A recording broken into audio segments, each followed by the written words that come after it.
Se inscreva no nosso canal, vem aqui, já se inscreva, já pedi. Inscreva-se no Dê canal. like, perdão, dê like, compartilhe, tá Curta, certo? compartilhe, perfeito. E também, se der o dislike... Morre na hora. Tem uma coisa que eu gosto de falar que eu chamo de percepção de esforço. O que é percepção de esforço?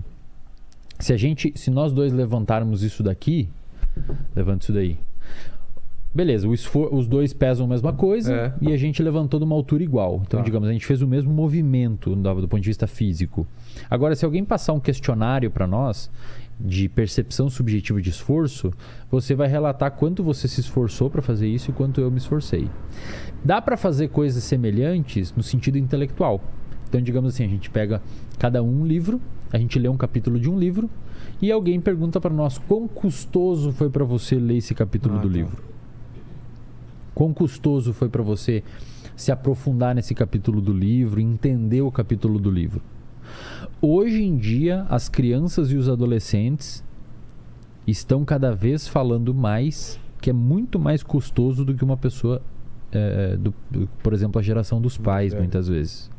Por quê? Porque o cérebro está se acostumando a ter contato com coisas mais rápidas e mais fáceis. O nosso cérebro, ele é muito parecido do ponto de vista metafórico, explicando a parte funcional dele, com um músculo. Então, se você vai na academia e você faz um supino de 10, o seu músculo ele se adapta frente àquele estímulo resistido. As fibras rasgam. As fibras hipertrofiam, elas rasgam.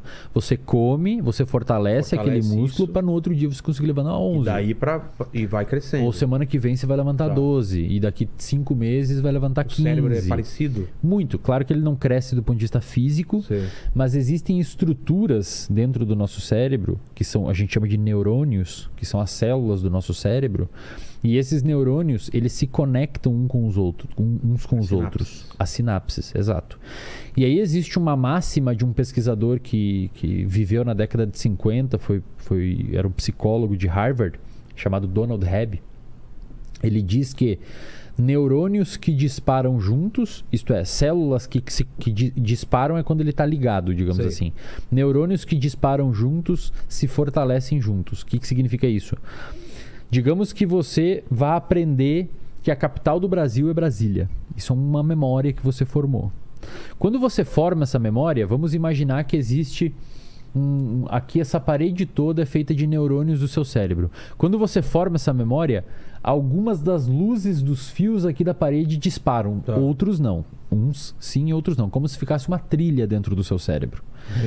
Essa trilha, quanto mais você fortalecer e mais você usar ela, mais forte ela tende a ficar.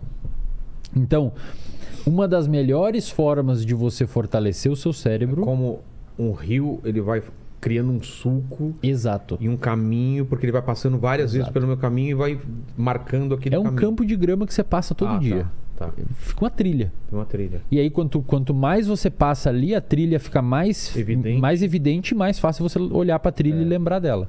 Aprendizado é assim, cara. Mais difícil você se perder. Mais difícil você se perder. Aprendizado, aprender coisas, é exatamente a mesma coisa. Só que em vez de ser a trilha, os seus neurônios se conectam juntos. E eles ficam conectados juntos. Existem algumas conexões de neurônios que ficam juntos tão fortes, mas tão fortes...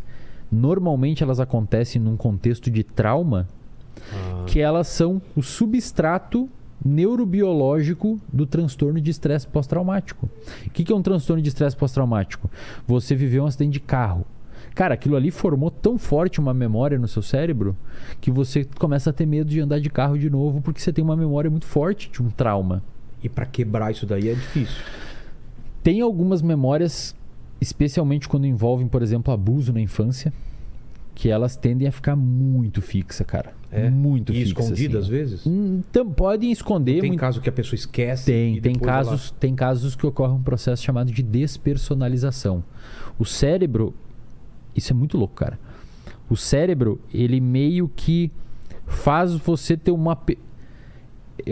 Vai parecer bem maluco isso, mas é uma situação bem estranha mesmo. Despersonalização...